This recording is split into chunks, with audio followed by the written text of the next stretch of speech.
What's up guys, it's Coach Drew. I gave you guys a ton of different scoring options in the Elite Scoring Program. So now a lot of you guys are wondering which moves fit your game.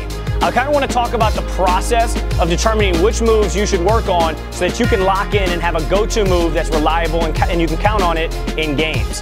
First, I want to give you guys examples, okay? So for Bradley Beal, he is a knockdown shooter. So if you think you're a knockdown shooter, I'm going to give you his kind of go-to moves, his package, if you will, so that you can kind of become more like him. So for Brad, everything we do tries to get him back to his shot. He's a knockdown shooter, like I mentioned before, so we want to do everything that we can to create just enough separation to get off our shot against those lengthy defenders. Well, a couple of his go-to moves, he's out here on the perimeter. He's got his live dribble, and we got a defender closely guarding him. What he tries to do is he tries to shift him, tries to move him east to west, fake downhill, get the defender to drop, and then steps back. So he might be here, he might do a move, and then instantly, boom, step back. Now notice on his step back the little nuances, and we talk about this in the Elite Scoring Program, but when you go here, when he crosses and fakes the downhill drive, he fakes the drive left, all he does is he throws his shoulders and the ball, bang, and then he keeps the ball protected right there because he knows the defender's tight. Now he's created just enough space, he's got his defender off balance, and then again, always a balanced base so he can knock down his shot. So he's got a deadly step back. He's also got a deadly sidestep. If the defender's playing him on one side, so say the defender doesn't want him to go to his right, so maybe he's angling him a little bit to his left, and he's got the ball in his left hand, obviously protecting the ball where his body's in between the ball and his defender, he'll use a sidestep. Ball and foot hit the same time right here, boom, side push out, and then he'll get on balance and knock it down.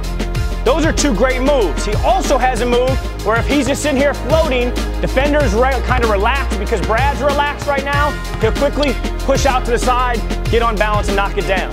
So you notice Brad's a knockdown shooter, so everything we do focuses on getting him separation so he can knock down his shot.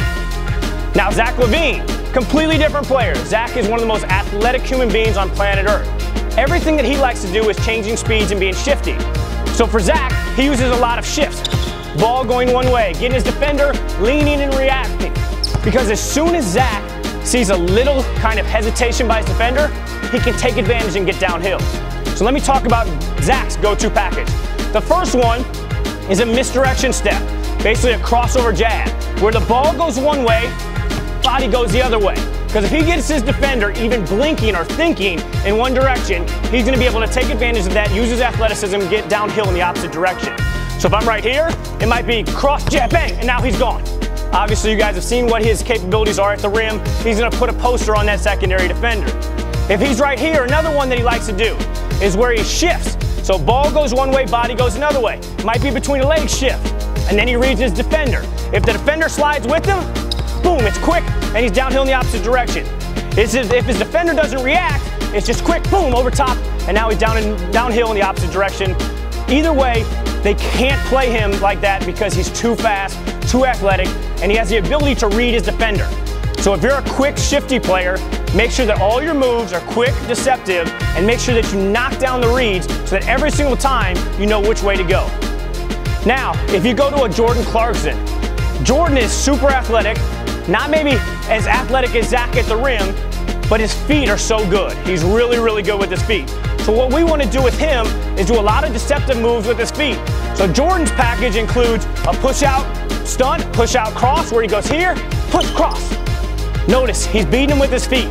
He's faking in one direction, using short, quick jabs, and then taking advantage of it.